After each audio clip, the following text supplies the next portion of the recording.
Democracia para Dummies, política sin enredos, elecciones sin rollo y democracia explicada fácil, porque si no entiendes el juego, otros lo juegan por ti. Amigas y amigos, bienvenidos a Democracia para Dummies. En esta ocasión nos encontramos con Olivia Aguirre, quien es profesora de la Universidad Autónoma de Ciudad Juárez. Y además está compitiendo para ser ministra de la Suprema Corte de Justicia de la Nación. Bienvenida, Olivia. Así es, Paco, pues muchísimas gracias por invitarme aquí a este programa, que la verdad es que se me hace bien interesante que se involucren en estos temas de la democracia. Claro, pues bienvenida, qué gusto tenerte aquí en el programa, bienvenida a la Ciudad de México. Y vamos a iniciar con una dinámica. Te vamos a pedir que nos definas la justicia en una palabra. En una palabra. Sí. Híjole, está muy difícil, ¿eh? Podría ser equidad, pero quisiera agregar familia también, porque creo que la justicia se vincula también con esa familia, con esa seguridad. Cuando tú piensas en justicia, piensas en tu familia. Y los mexicanos y las mexicanas somos bien unidos, pues sí, esa solidaridad que hay en las familias mexicanas. Pero si me permites, también me voy a regresar a hablar de la justicia actual, porque no puedo definir en dos palabras la justicia actual: corrupción e impunidad. ¿Y cuál es la justicia que queremos? Esa justicia con equidad, esa justicia con unión. Claro. Sí. Muy bien, me pareció muy buena definición. Ahora vamos a comenzar un poco con la entrevista y empezaremos abordando la vida personal, tu vida personal. Entonces, cuéntanos tu mejor recuerdo de la infancia. Mi mejor recuerdo de la infancia es que desde niña, yo creo que desde los, ¿qué sería? Desde los 6 años, hice un grupo de baile infantil con mis vecinas. Entonces se llamaba Grupo Venus.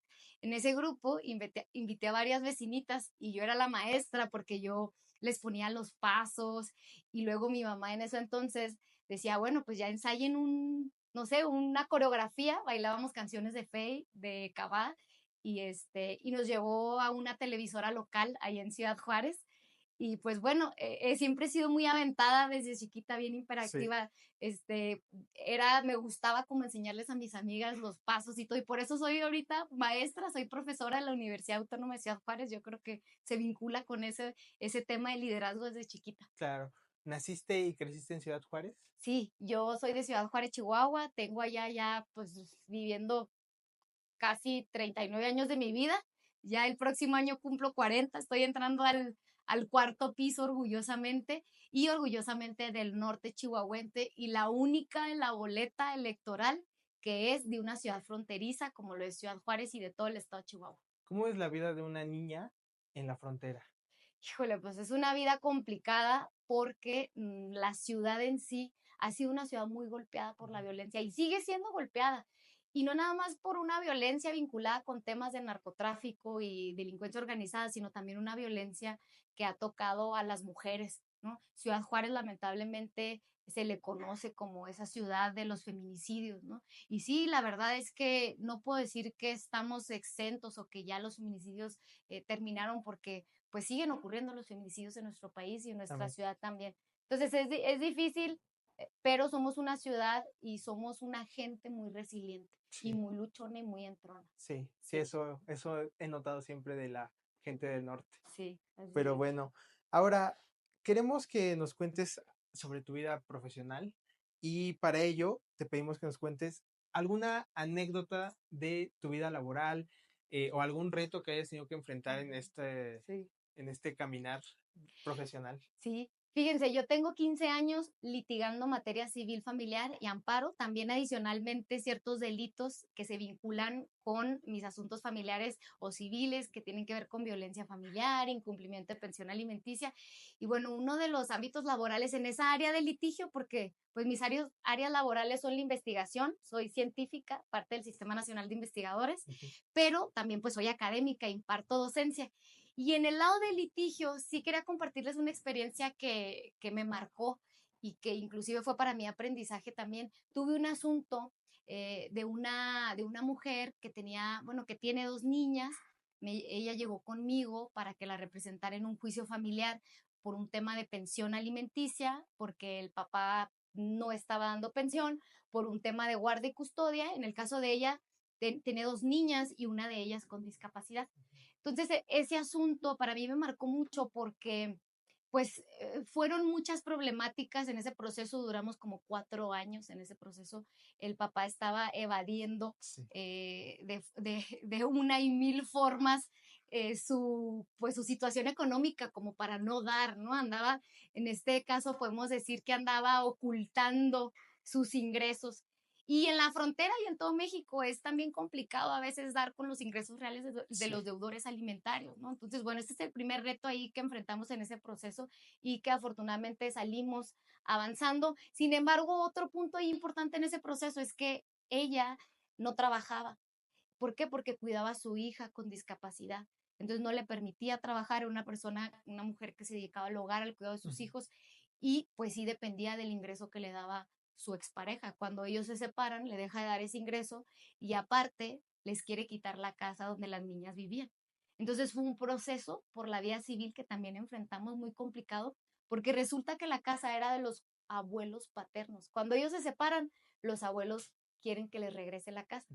Entonces fue un caso tan complicado que llegó a la Suprema Corte de Justicia, un caso que yo sometí a la Suprema Corte de Justicia porque me parecía injusto, Sí. que no era que se quiera quedar con la casa como propietaria, sino que, oye, tú juez no puedes desalojar a las niñas, y menos a una niña con discapacidad, sin antes no garantizar que esa niña tiene un espacio en donde vivir y con esas condiciones que están adaptadas a la discapacidad de la niña.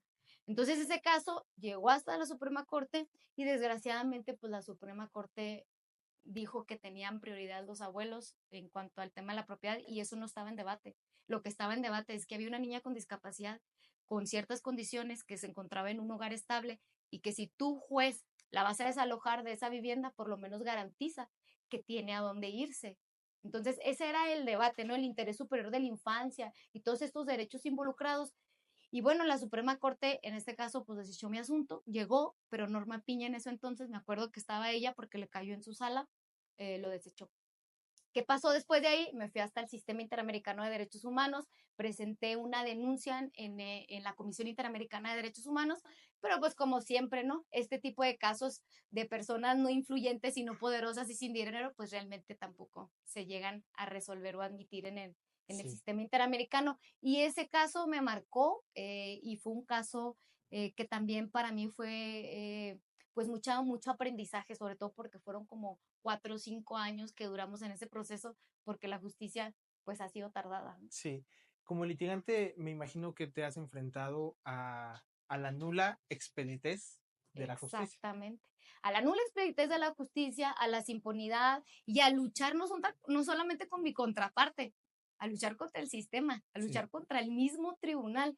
Fíjate, en una ocasión me tocó dar acompañamiento a una víctima de violencia familiar, pero esa violencia que sufría esa mujer era violencia psicológica.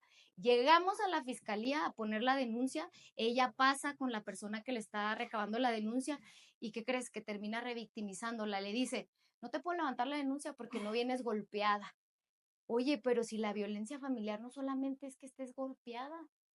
Y luego todavía termina diciéndole, oiga señora, pues es que usted qué le hizo, usted algo le hizo para que él le haya contestado así, le haya agredido así. Me tuve que pelear para que pudieran recibirle la denuncia a esa víctima. Entonces, fíjate, a esas cosas me he enfrentado en toda mi vida de litigio, la verdad. Sí, sí, es que la verdad es que el sistema en general yo creo que necesita un respiro y sobre todo, pues sí, una renovación. El otro día platicaba con una persona que trataba el tema de la justicia penal y es que la justicia penal es uno de los puntos que más le duelen a este país y que más foco necesitan porque es donde está más complicado todo el tema aquí en México. Pues sí, la justicia penal, pero también la justicia familiar y también la justicia civil. O sea, yo te puedo decir que litigo esta área del derecho, para mí el área familiar es una de las áreas más complejas. Digo, respetando las otras áreas del derecho también, pero la verdad es que no nomás en lo penal. Sí, Yo lo vivo y es más, yo he sido víctima también. sí, Entonces, uno, imagínense, siendo abogada, enfrentándose a ese aparato de justicia que no funciona. Y y para quien funciona son para los que más tienen. O sea, desgraciadamente tenemos un sistema de justicia elitista y no es cierto que sea accesible. Eso es mentira. Nos hace falta avanzar en reformas para buscar la accesibilidad. Se ha buscado la eficiencia en ciertos puntos, en reducir plazos para que puedan, no sé, dictar en sentencia en los tiempos, que sea corta, que sea expedita, pero la realidad es que pues no es así. Sí, de acuerdo. Olivia, cuéntanos, ¿por qué quieres ser ministra de la Suprema Corte? Bueno, yo quiero ser ministra porque se dio la oportunidad con esta reforma judicial de que perfiles como el mío pudieran llegar a la boleta. Si esta reforma no se hubiera dado, una juarense de clase media, de la frontera, de Chihuahua, que hizo sus estudios en universidades públicas, que salió adelante por el esfuerzo de trabajo de sus padres. Mis papás tienen una tienda de abarrotes en una colonia popular ahí en Ciudad Juárez, en la colonia Heréndira, y ellos, pues gracias a su trabajo en este negocio familiar y también con el apoyo que he tenido de becas, he podido seguir estudiando y preparándome y pues ahorita soy doctora en Derechos Humanos y doctora en Derecho Judicial y me ha costado y me he quemado las pestañas y no he dejado de estudiar y pienso que tengo el perfil para ocupar este cargo. Muchos me han dicho que me veo muy joven. Pues sí, sí estoy joven, pero pues ni tanto, ya voy a cumplir 40 años el año que entra y soy chiquita pero picosa, ¿no? No nada de que no soy entrona, de hecho soy una mujer que me he caracterizado por no tener miedo y ser entrona en todos mis procesos, litigios.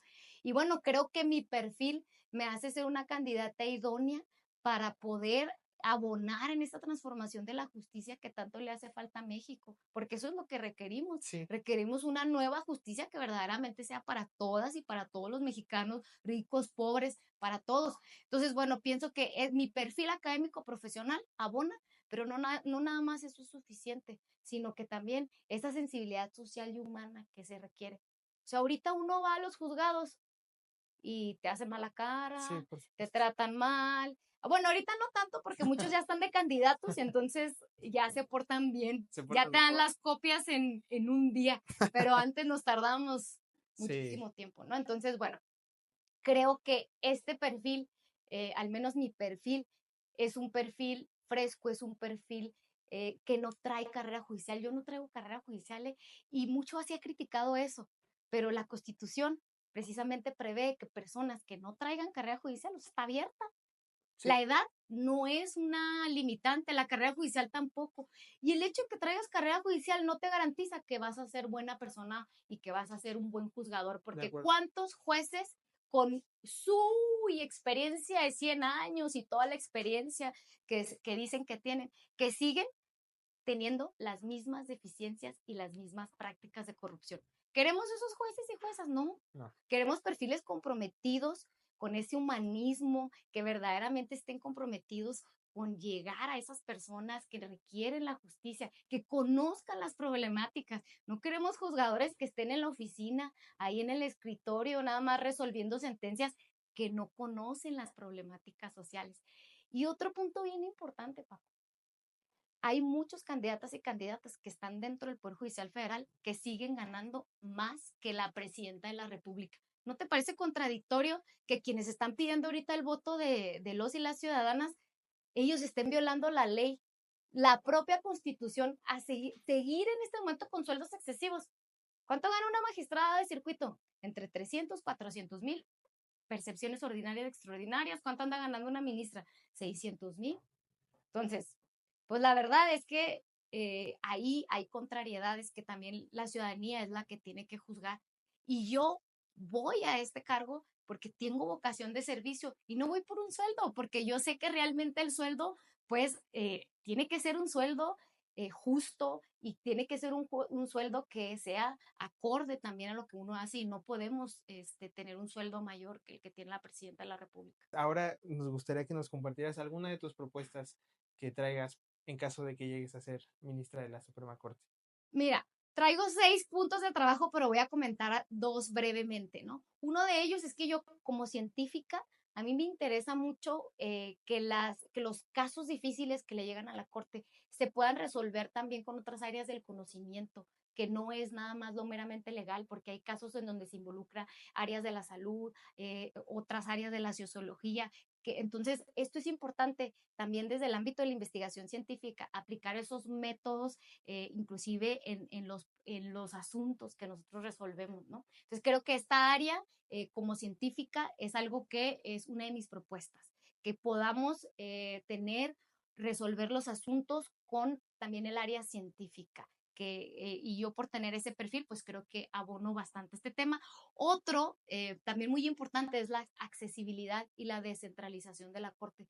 Fíjate, la Suprema Corte, yo siempre he criticado que todos los poderes se encuentran centralizados, todos los poderes. La justicia está centralizada. En el caso de la Suprema Corte de Justicia de la Nación, pues está aquí en la Ciudad de México. ¿Quién conoce la Suprema Corte? Si tú le preguntas a un ciudadano de AP, ¿sabes dónde está la Suprema Corte? ¿Sabes quiénes son tus ministros y ministros de la Suprema Corte? Yo te puedo asegurar que no lo saben, no, porque no hemos tenido una justicia cercana a la gente, no se ha tenido.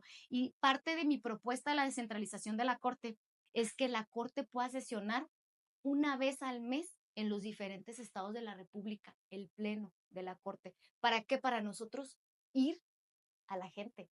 No que ellos vengan a la Suprema Corte, nosotros ir a sesionar y que la gente pueda presenciar en directo, estar en una sesión, obvio, previo registro y todo, pero que sea accesible, que realmente sea pública. ¿Sabes ahorita cómo son las sesiones en la Corte?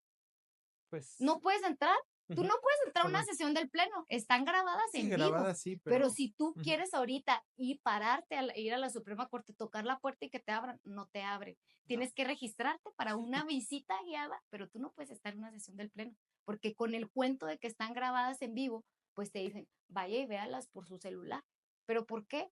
Porque yo no puedo entrar a un tribunal constitucional si al final del día son servidores públicos. Entonces, esa propuesta que traigo de centralización de la Corte, me parece que es una propuesta que tiene que ver con el acercamiento a la gente, al pueblo de México. Y también aprovechar esas sesiones que se puedan dar una vez al mes en las entidades federativas para hacer asambleas informativas, tanto con la gente como con los medios de comunicación. Y también no solo decir qué estamos haciendo nosotros, sino también qué problemáticas tienen ellos. O sea, conocer las problemáticas de la gente. No solamente es ir a decirles, oigan, ¿saben qué? Hoy resolvimos esto, tienen este derecho, derecho a la salud, derecho a la alimentación nutritiva, saludable. ¿Cómo los hago efectivos? ¿Qué hago si se me vulnera?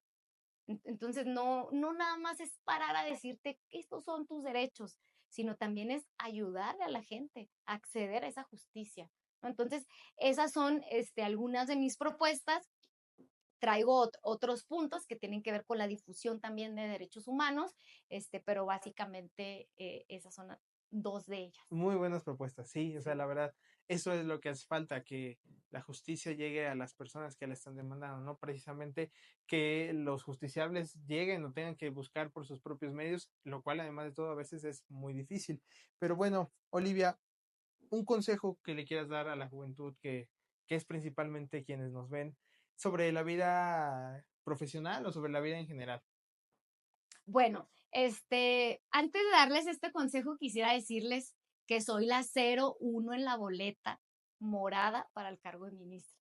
Y el ser la 01 no es cualquier cosa, porque aparte el 01 se vincula con el artículo primero constitucional, y el artículo primero constitucional establece precisamente y reconoce los derechos humanos y las garantías. Y también algo bien importante de ese artículo es que ordena a las autoridades a reparar las violaciones de derechos humanos. Entonces, para que vean que no es coincidencia ser la número 1 en la boleta, soy la número 1, se vincula con el artículo primero constitucional, y aparte soy la número 1 en Ciudad Juárez y en México también, ¿por qué no?